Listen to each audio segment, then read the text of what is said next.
It was a serene morning in the Florida mangroves, with the sun lazily filtering through the branches and a light breeze playing with the waves. Jason, an experienced kayaker, knew these waters better than most. He'd studied alligator behavior here and respected every creature. But today, something was wrong. The tropical noise was replaced by a rumble in his chest, as if nature was holding its breath. The water around him became warm and viscous, like a cold jelly. Jason stepped cautiously into the shallows to refresh himself, not realizing that the coral bark and shells under his feet were the last thing he would feel. His gaze fell on something glistening in the reeds, a black eye, motionless to the murky water. Instinct screamed, retreat. But curiosity was stronger than fear. He took a step forward, and the surface of the water exploded with a splash. The water rushed upward, and the dark maw opened, revealing teeth, long and sharp. He only had time to breathe out one word. No. Before the world was plunged into total darkness.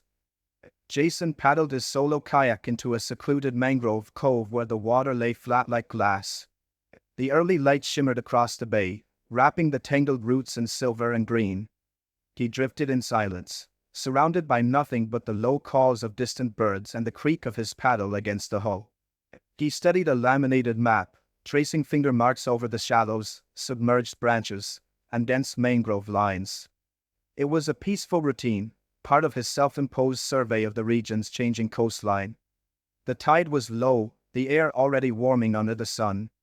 A faint wind brought the briny scent of salt and decay, a mix of dried algae and decomposing fish, the natural perfume of untouched wetlands.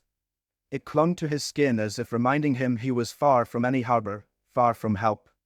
Jason removed his life vest and stood in the kayak to stretch. His knees cracked softly. With care, he extended one leg into the water to cool off.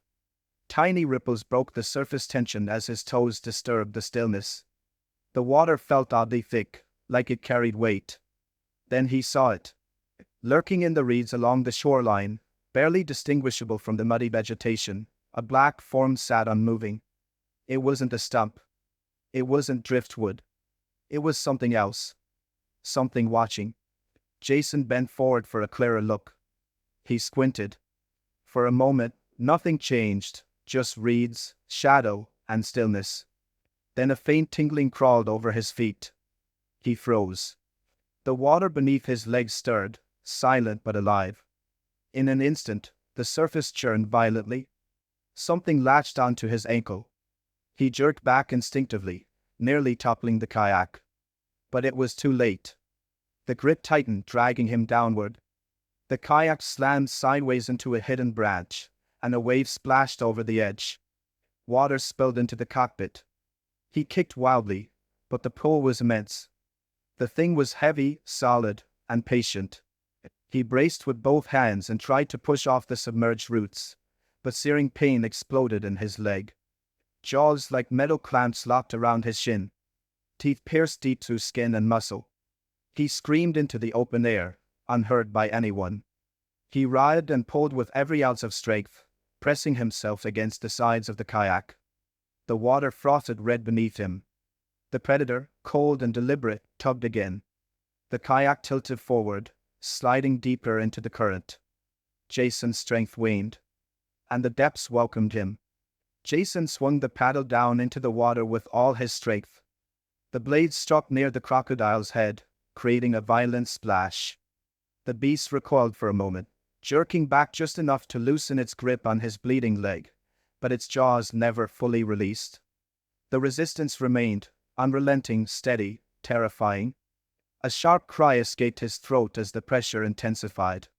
The animal's teeth sank deeper into flesh and tendon, grinding against bone. The pain was electric, white-hot, blinding.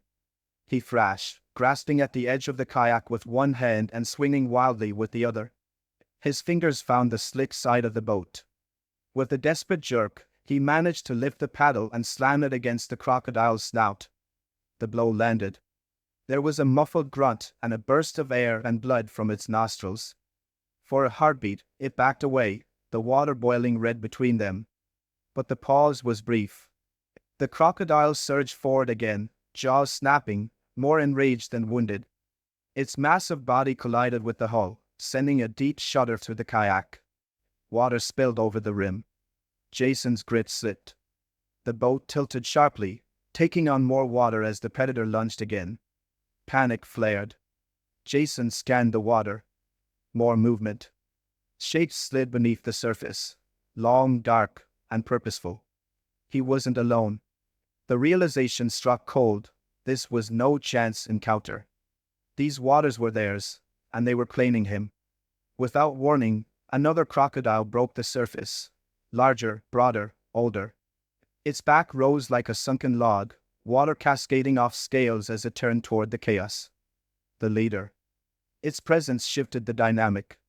The others held back slightly, deferring to its dominance. Its jet black eyes fixed on Jason. They didn't blink. The stare was deliberate, almost thoughtful. Then it let out a guttural hiss, low and deep. The sound vibrated through the hull of the kayak, a primal command. The others answered with silence, waiting. Jason tried to inch the kayak toward the shallows. He kicked weakly with his good leg, using the paddle as leverage, pushing against the water. But the tide was stronger than him. The boat turned slowly, angling toward deeper water. Every second dragged him farther from safety. The paddle slipped from his fingers. It floated beside him, useless. He reached for it, but the leader advanced. Its head dipped slightly as it approached, parting the surface with unsettling grace. It was sizing him up, not just as prey, but as a thing already claimed. His hand closed around the handle of a folding knife clipped to his belt. With trembling fingers, he flicked it open. The blade, dull from age and salt, caught the light. It was small, too small, but it was all he had. As the crocodile moved within striking distance, Jason raised the knife and swung. The blade pierced the thick, armored hide just behind the crocodile's eye. A guttural roar tore from its throat, a sound more felt than heard, vibrating through Jason's bones. The beast recoiled violently, thrashing in the water, sending up a geyser of foam and blood. For a moment, the jaws unclenched, and Jason dragged his mangled leg back into the kayak, gasping, shaking, soaked in red. He tried to scramble toward the shallows, dragging himself backward inside the swamped vessel. The kayak, already compromised, groaned beneath his weight. A jagged crack split along its spine, and the hull began to fold inward like paper under pressure. Water surged through the opening, filling the boat, pulling it down with him. Another shape surfaced, quieter, but no less deadly. A third crocodile, smaller yet faster, slipped beneath the surface and emerged near the bow. Its snout grazed the broken side of the kayak, eyes locked on movement. Jason froze for a heartbeat before swinging his arm toward it with a fragment of paddle gripped like a weapon. His arm burned, but he struck wildly, again and again.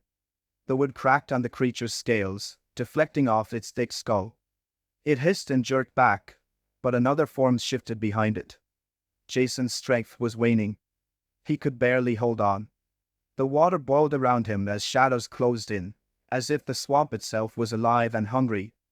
The wounded alpha remained still. It floated just feet away, staring, as though weighing the outcome. Its eye, dull and glassy, flicked toward Jason. For one terrible instant, it did nothing. That hesitation gave Jason a glimmer of hope. He looked past the predators, toward the distant mangroves. But the tide was against him, and the seconds slipping through his fingers were more ruthless than the jaws circling closer. The silence shattered. With explosive force, the crocodiles struck the kayak in unison. Fiberglass splintered with a dry crack, and the boat folded in on itself. Jason was thrown violently into the water, limbs flailing. The impact forced the air from his lungs as he plunged beneath the surface. He kicked upward, breaking through with a gasp, eyes locked on the shore. Just a few more yards.